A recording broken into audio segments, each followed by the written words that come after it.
Assalamualaikum warahmatullahi wabarakatuh.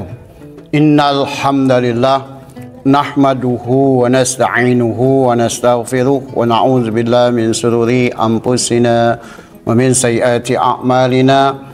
May yahdihillahu fala mudilla lahu wa may yudlil fala hadiya lahu. Asyhadu an la ilaha illallah wahdahu la syarika lahu wa asyhadu anna Muhammadan abduhu wa rasuluhu alladzi la nabiyya ba'd. Allahumma shalli ala Muhammad. Sahabat dakwah Muhammadiyah di mana saja Anda berada yang dirahmati Allah. Kita sudah memasuki Ramadan ke-29. Tinggal satu hari lagi tamu penting kita, tamu agung kita meninggalkan kita.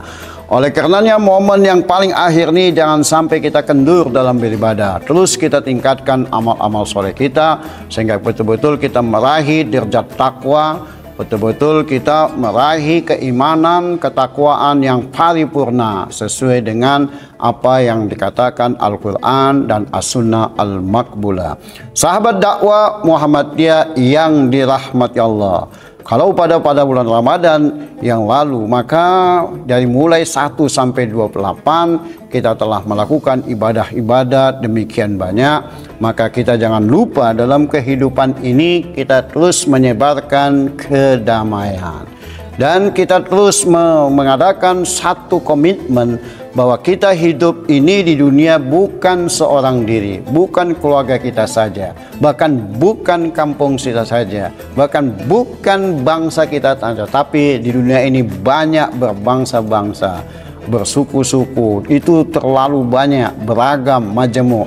Itu memang sengaja diciptakan Allah untuk apa? Untuk menguji kita siapa di antara kita yang terbaik amal-amalnya, amal solehnya. Inilah bahwa kita umat Islam mestinya memahaminya.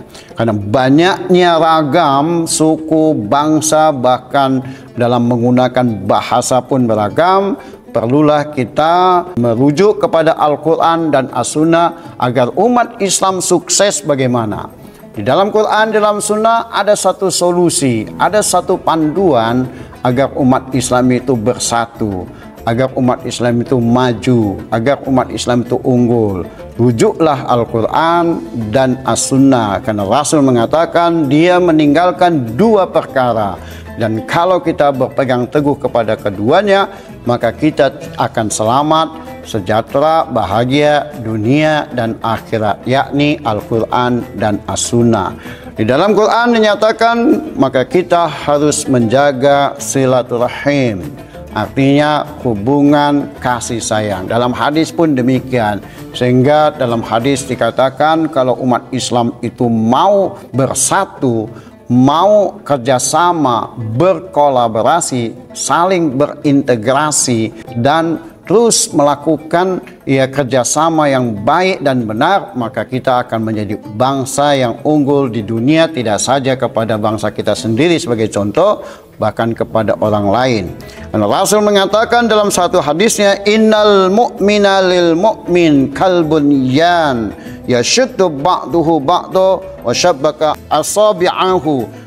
Rawahul Bukhari. Ini hadis menyatakan bahwa sesungguhnya seorang mukmin dengan mukmin lainnya ya bagaikan bangunan. Bangunan itu kan dari berbagai bahan.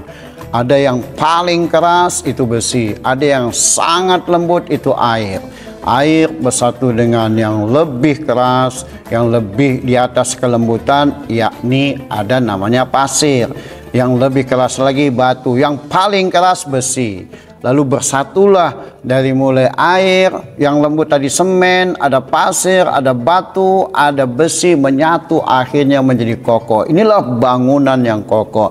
Itu sudah diungkap oleh Rasul agar kita memahami ini. Kita manusia pun begitu. Dalam kehidupan manusia tidak semuanya sama. Ada yang sangat lembut, ada yang sedikit keras, ada yang terus keras, ada yang sangat keras, bahkan paling keras. Itu adalah penting. Kenapa? Karena dengan satunya manusia tadi, yang keras itu tentu bisa dia digunakan sebagai polisi, penjaga keamanan, penjaga ketentraman, sebagai memproteksi kita, melindungi bangsa dan negara dari musuh dari luar. Jadi orang-orang yang keras dan tegas ini perlu, karena untuk melindungi masyarakatnya dari gangguan orang lain. Tidak hanya lembut-lembut saja, tidak hanya sebagai lunglai. Sehingga kalau yang lembut-lembut saja di depan, ya hancurlah. Karena tentara itu harus bukan hanya keras, tapi dia tegas dan prima, sehingga bisa menakut-nakuti musuh. Itulah dia kesatuan antara yang lembut, keras, dan sangat keras itu di dalam kesatuan silaturahim, dalam bingkai silaturahim. Assalamualaikum warahmatullahi wabarakatuh. Faruqi Farm akan menjadi sahabat para pekurban dengan menyediakan sapi dan lembu yang insya Allah sehat, halal dan thayyib. Dari Abu Hurairah, Rasulullah Shallallahu Alaihi Wasallam telah bersabda, barang siapa yang mempunyai kemampuan tetapi ia tidak berkurban, maka janganlah ia mendekati atau menghampiri tempat sholat kami. Hadis riwayat Ahmad dan Ibnu Majah. Para pekurban yang terhormat, mari kita syiarkan ibadah kurban dengan menyiapkan hewan kurban terbaik kita sebagai bentuk kecintaan kita kepada Allah Subhanahu wa taala. Faruqi Farm insya Allah memberikan yang terbaik dan menjaga kepercayaan para pekurban sekalian. Terima kasih kami ucapkan. Assalamualaikum warahmatullahi wabarakatuh.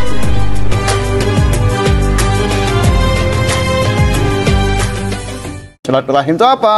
Silaturahim itu adalah hubungan kasih sayang. Rasul mengatakan, ya ayuhan nas, afshish salam wa at'imut ta'am wa silul arham wa sallu niyam tadkhulul jannata bisalam. Ini rawahu at-Tirmidzi wa Ibnu Majah. Wahai manusia, kata Rasul, sebarkanlah kedamaian. Salam itu diartikan kedamaian.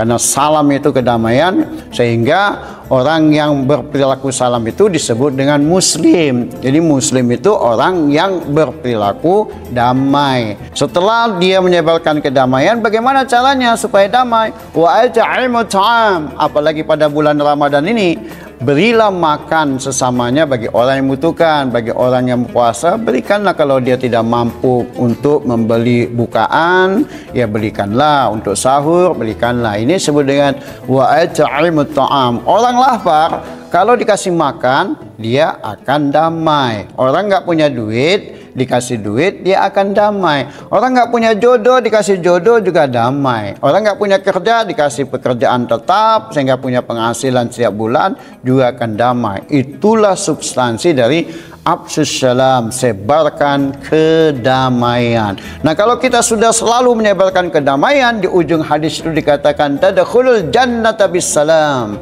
Anda akan masuk surga dengan salam, dengan damai. Kenapa? Karena kita berperilaku salam. Inilah bingkai silaturahim. Artinya kita menyambung kasih sayang dari mulai yang kecil sampai yang besar, dari hal-hal yang sepele sampai hal-hal yang berat. Bingkai silaturahim ini saling bahu-membahu. Tidak boleh lagi kita ada iri hati di antara kita. Sesama muslim harus saling mendukung. Dari mulai politik Islam, artinya orang muslim harus mendukung sesama saudaranya. Pilihlah orang-orang yang bertakwa dalam memilih pemimpin. Jangan koruptor. Jangan karena kita dikasih duit maka kita memilih orang tersebut. Jangan. Kita pilihlah dalam bahasa Al-Quran Al-Qawiyyu Al-Amin. Artinya orang pemimpin yang kuat dan amanah. Dia kuat secara ekonomi, kuat secara pendidikannya, kuat secara kepribadiannya, akhlaknya. Selain itu amanah, dia jujur dan bertanggung jawab. Ini yang perlu kita sebarkan di kalangan umat Islam sehingga kita terus mendukung politik Islam. Ekonomi Islam juga harus dukung. Jadi kalau ada produk-produk yang diproduksi oleh umat Islam, ya didukung sesama saudaranya. Sehingga kita menghidupkan sesama muslim, menghidupkan ekonomi Islam. Pendidikan juga demikian. Kalau ada sekolah-sekolah yang didirikan oleh umat Islam, ya tentulah didukung. Kenapa? Karena berarti mendukung sesama saudaranya. Secara ekonomi, kalau ada nanti jualan dari mulai yang kecil sampai yang besar, ya kita lihat adalah orang muslim, ya kita berikan. Sepanjang orang muslim berjualan, ya kita anjurkan untuk mendukung sesama muslim. Juga rumah sakit Islam, rumah sakit yang betul-betul melayani umat Islam sesuai dengan nilai-nilai Quran dan hadis. Disitulah yang kita perlu kita dukung, sehingga dalam semua kehidupan kita bingkai silaturahim itulah maksudnya. Artinya kita menyebarkan kedamaian di kalangan umat Islam, di kalangan Islam itu sendiri, sehingga kita betul-betul bagaikan satu bangunan yang kokoh, baik politik, ekonomi, sosial, budaya, pendidikan. Kita betul-betul mendukung sehingga kita menjadi uswatun hasanah. Uswatun hasanah itu apa? Adalah satu contoh keteladanan yang baik, tidak saja kepada diri kita sendiri, keluarga, masyarakat Islam, tetapi kepada masyarakat dunia, bahwa Islam itu betul-betul menyebarkan kedamaian, rahmatan lil alamin, ya rahmat kasih sayang kepada semua alam. Tidak saja beragama Islam, kalau kita ingin menyebarkan kedamaian, ya tentu yang utama umat Islam dulu. Tapi setelah Islam kita juga boleh dianjurkan, ya bagi orang-orang di luar Islam yang dia itu perlu bantuan, dia diberikan. Jadi bantuan itu apakah sakit, apa itu fakir, miskin, tidak peduli apakah Islam tidak Islam, kita harus bantu sesama manusia. Itu yang disebut dengan nilai-nilai kemanusiaan plus nilai-nilai ketuhanan. Semoga di bulan Ramadan ini kita betul-betul bisa menjalin silaturahim sampai dengan Lebaran nanti. Betul-betul kita jalin silaturahim, artinya menyambung kasih sayang antara sesama Islam, sesama saudara-saudara, senasab, seakidah, sebangsa, setanah air, bahkan kemanusiaan. Ada namanya ukhuwah Islamiyah, ada ukhuwah wataniyah, ada ukhuwah basyariyah. Ukhuwah basyariyah itu apa? Persaudaraan kemanusiaan. Ukhuwah wataniyah, persaudaraan setanah air. Ukhuwah Islamiyah, persaudaraan keislaman, artinya seakidah. Semoga ini ada manfaatnya. Nasrum minallah wa fathun qarib wa basyiril mu'minin fasdabiqul khairat. Billahi taufiq wal hidayah. Assalamualaikum warahmatullahi wabarakatuh.